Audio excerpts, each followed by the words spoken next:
Queria convidar você para começar esse ano embarcando um novo projeto, que é a Academia Folha Política. Na Academia Folha Política a gente tem muito mais do que um curso que você faz e termina. A Academia tem o meu curso de Logopolítica, que é um curso contínuo, tem também a Agenda 2030, que é um programa semanal de análise da atualidade, e vários outros materiais, e tudo isso forma um conjunto que é de reflexão, de formação pessoal, de preparação nossa para enfrentar todos os desafios da nossa política, do mundo, do Brasil, daquilo que está destruindo nossa liberdade, nossa esperança e também, portanto, um projeto para reconstruir essa esperança a partir de toda uma análise da cultura ocidental, do nosso manancial de cultura que a gente não pode perder e que é o nosso grande arsenal para enfrentar tudo isso, desde Aristóteles, Platão, passando pelas epístolas de São Paulo, Santo Agostinho, até chegar aos nossos autores contemporâneos, analisando também o outro lado, os autores que estão aí programando o fim da dignidade humana e contra os quais a gente precisa combater. Então, esse é o projeto da Academia Folha Política. Se você quiser conhecer e entrar nessa aventura intelectual e pessoal, junto conosco, os links estão aqui na descrição do canal e vamos em frente juntos. Espero contar com você lá. Um abraço. E aqui entra talvez a Rússia. Já se identificou que aumentou brutalmente o número de imigrantes ilegais que são criminosos, sobretudo provenientes das prisões da Venezuela. Maduro abriu suas prisões e colocou essas pessoas na trilha rumo aos Estados Unidos. Esses criminosos venezuelanos estão criando suas redes dentro dos Estados Unidos. Redes de crime organizado, redes de tráfico, etc. Está se criando um verdadeiro exército do crime, não só venezuelano, mas talvez sobretudo venezuelano dentro dos Estados Unidos. Não é claro que todos os venezuelanos que entram nos Estados Unidos sejam criminosos, obviamente que não, mas estão obviamente entrando. Isso já está sendo analisado, embora a opinião pública muitas vezes não tenha acesso a essa informação, porque a informação aqui também é bastante controlada, né? Mas, enfim, então quando você fala Venezuela, você fala daquele país que é o principal sponsor, né? O principal patrocinador da Venezuela, talvez no mundo, o principal garantidor do poder de Maduro, né? Que é a Rússia. Então, essa imigração, ela surge justamente, surge não, mas já existia, mas ela alcança esse número e esse perfil, em grande parte, depois da invasão da Ucrânia pela Rússia. É uma arma que está sendo usada através do aliado venezuelano para, de alguma maneira, invadir os Estados Unidos, criar imensos problemas para os Estados Unidos por parte da Rússia. Então, só para dar um exemplo do tipo de guerra que está sendo lutado pela Rússia, enquanto o Ocidente não faz isso, né? O Ocidente democrático está lá, né? Mais mísseis para a Rússia, mais tanques, talvez, né? No entanto, essa guerra híbrida continua. Terrorismo, né? Terrorismo do Hamas, aliado do Irã, aliado da Rússia. Putin promoveu agora um encontro com líderes terroristas do Hamas e do Hezbollah, para não deixar nenhuma dúvida da sua conexão com eles. Ora, os ataques do Hamas a Israel ajudaram muito a Rússia a desviar as atenções dos Estados Unidos, dos europeus, contra a ofensiva ucraniana. Parou, mais ou menos, já estava tendo dificuldades, mas parou depois dos ataques do Hamas a Israel. A Rússia recuperou um pouco da iniciativa, está recuperando um pouquinho de território a cada dia, recuperando não, né? Invadindo mais território ucraniano a cada dia. Territórios que a Ucrânia tinha já conseguido, a duras penas, recuperar, com sangue, suor e lágrimas, né? A Rússia está novamente invadindo. Isso tem a ver com o desvio de recursos e atenções internacionais da Ucrânia para Israel depois do ataque do Hamas. Bem, então, isso a nossa perplexidade, digamos, diante da diferença entre o tipo de estratégia, né, e o tipo de concepção do conflito de um lado e de outro. Então a Rússia usa, né, indiretamente, através de Irã ou de quem quer que seja, terrorismo, usa a imigração ilegal através de um regime com as características do regime Maduro, e o Ocidente se limita à dimensão militar. Isso para a gente refletir um pouco. O que isso aponta? Aponta para também o que eu chamei aqui até no título da live, um vazio que existe no Ocidente democrático, inclusive na América Latina, sobretudo nos Estados Unidos e na Europa, né? Na América Latina, eu acho que a gente ainda está um pouco mais perto da realidade das coisas.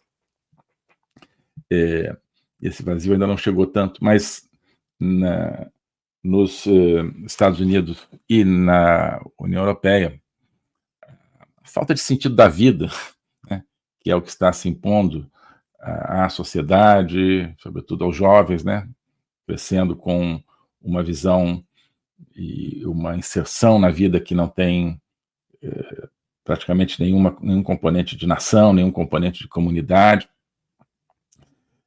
nenhum componente de espiritualidade, muito menos, nenhuma compreensão dos sacrifícios que são necessários para determinadas características da sociedade.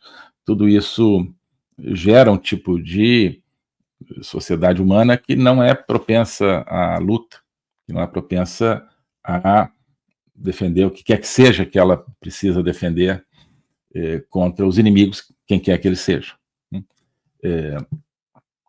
São sociedades que, né, muitas vezes, inclusive, desprezam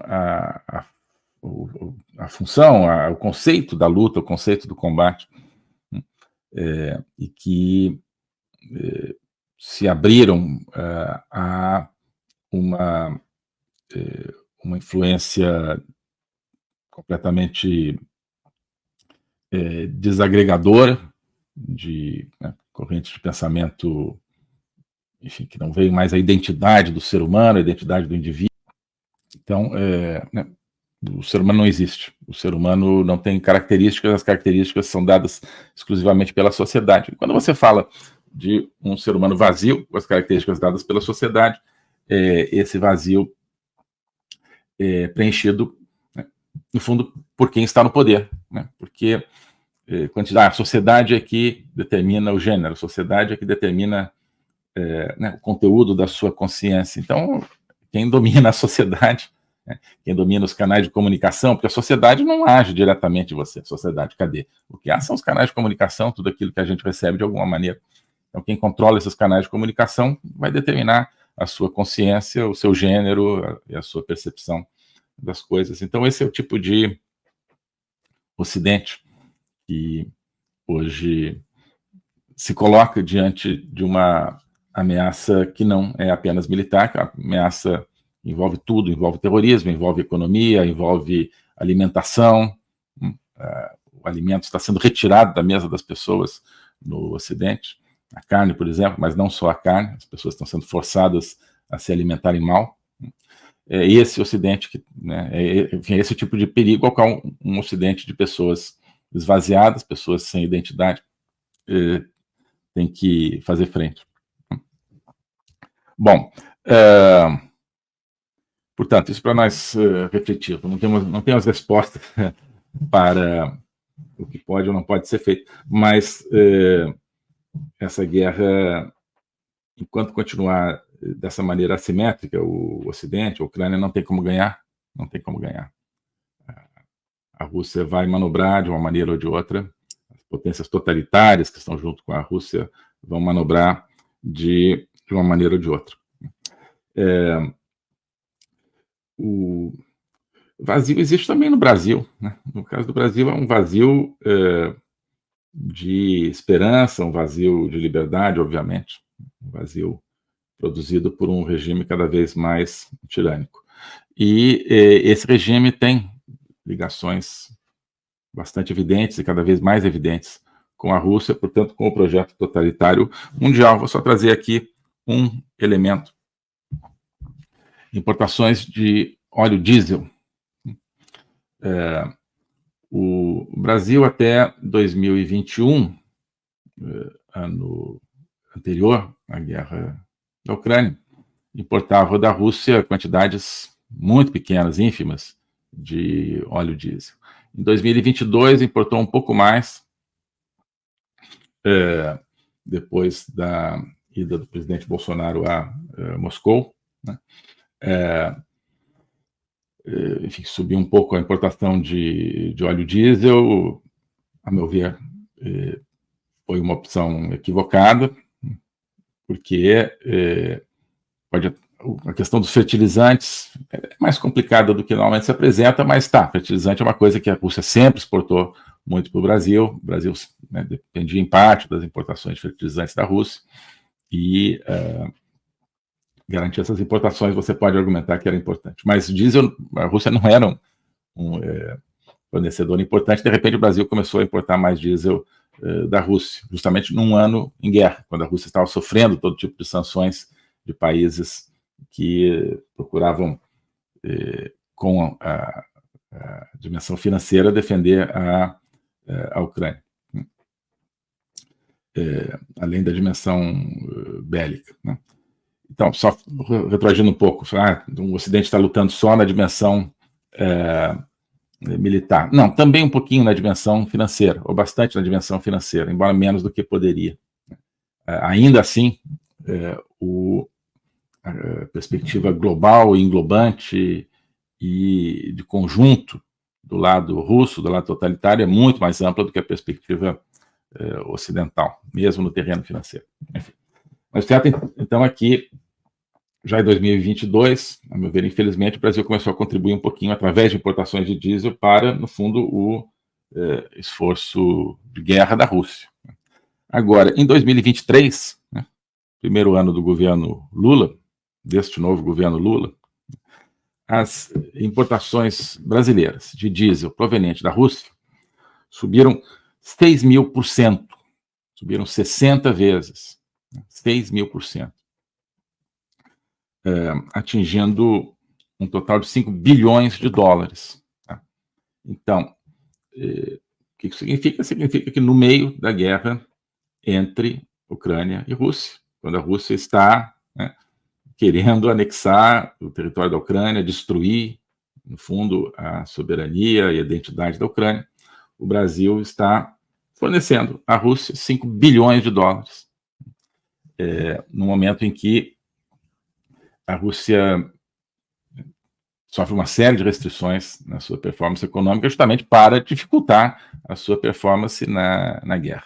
Não há como ignorar isso, né? Como se fosse um país qualquer. A Rússia hoje não é um país, você não pode, né, imaginar os países em abstrato, não é um país X, Y, K, N, W. Não, é um país que está dedicando todos os seus recursos a destruir um outro país. Então, nós estamos colocando os brasileiros, no fundo, né? Porque quem importa não é o governo, né? São agentes privados, no fundo, mesmo que seja através da Petrobras, mas quem sustenta a Petrobras, quem sustenta os recursos, no fundo, em última instância, é o consumidor brasileiro, o pagador de impostos brasileiro, né? O globalismo existe, é uma coisa concreta. Ele é composto pelo Great Reset do Fórum Econômico Mundial, pelo projeto hegemônico da China, pelo programa de manipulação e conquista da América do Sul pelo Foro de São Paulo e outros elementos. E esses elementos, eles atuam uns em benefício dos outros, sempre, principalmente através do controle da linguagem, porque o controle da linguagem é o controle do nosso pensamento. Então nós estamos tendo o nosso pensamento reprogramado, e essa reprogramação vai contra a nossa liberdade, vai contra a essência do ser humano. Isso é o globalismo. Com base nesse estudo, nessa experiência, é que eu criei o curso de Logopolítica. Toda semana eu dou aulas sobre geopolítica, literatura, filosofia, cultura de um modo geral, tudo isso em conjunto formando um espaço de conhecimento que eu denomino a logopolítica, para nós não apenas entendermos a ameaça do globalismo, mas podermos nos contrapor a ela. Se você quiser entrar nesse projeto de conhecer o globalismo e enfrentar o globalismo, clique aqui.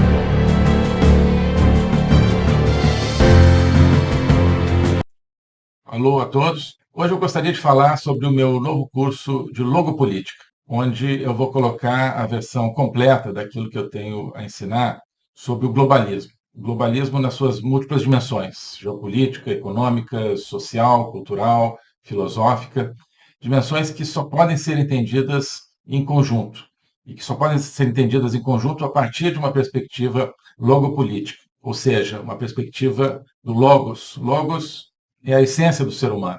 É a racionalidade, mas é também a linguagem e a capacidade de se comunicar e de sentir a transcendência. E essa essência do ser humano está ameaçada e, por isso, a gente precisa entendê-la numa perspectiva logopolítica, portanto, política, ou seja, que tem a ver com a discussão do destino, com a luta pelo destino. Portanto, logopolítica diz respeito à luta e ao combate pelo futuro da humanidade, pela essência do ser humano, que está ameaçada justamente pelo globalismo. Ensinar isso, para mim, é uma missão que eu quero compartilhar com vocês. É uma aventura intelectual para a qual eu quero convidar vocês, uma aventura que é fundamental para que possamos participar da luta justamente por um mundo verdadeiro, por um mundo autêntico, por um mundo que preserve a essência do ser humano, um destino de uma humanidade livre, de uma humanidade aberta justamente ao Logos e a toda a sua complexidade. Nesse curso você vai entender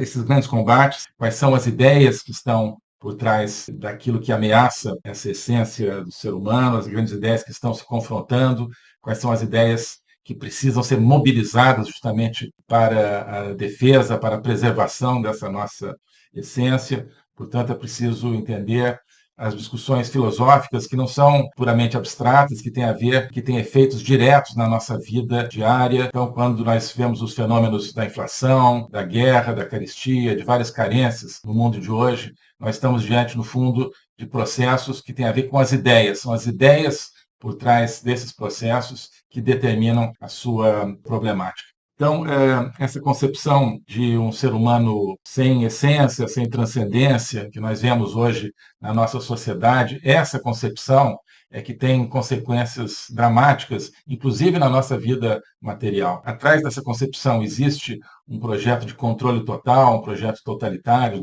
de domínio. É por causa disso que nós assistimos hoje a fenômenos que nos parecem caóticos, que nos parecem desconectados, mas que vão acabando com a nossa liberdade, vão desestruturando a nossa sociedade, fazendo com que nós vivamos, mesmo dentro de países teoricamente democráticos, cada vez mais dentro de uma sociedade de controle. Então, nós hoje temos, você certamente tem, dificuldade de entender o que está acontecendo no mundo. Isso é decorrente justamente de visões parciais, que eu vou procurar cobrir e conectar. Então, não adianta entender apenas a economia, apenas conflitos militares, ou apenas algumas questões sociais. É preciso entender as ideias que querem dominar o mundo e as ideias que precisam ser resgatadas para que nós preservemos a liberdade do mundo.